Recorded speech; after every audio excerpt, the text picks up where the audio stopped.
นาตราพุทธาสังฆคุณ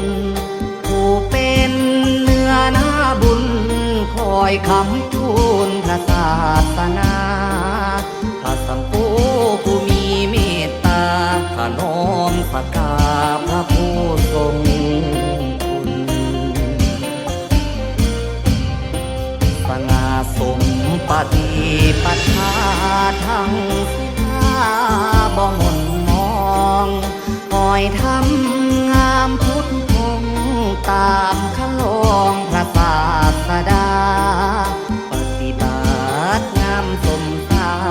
สมสิทธาแห่งหลวงปู่ศรีมาบัดนี้สิน้ำน้อมสักการะว่าวันทาขมาน้อ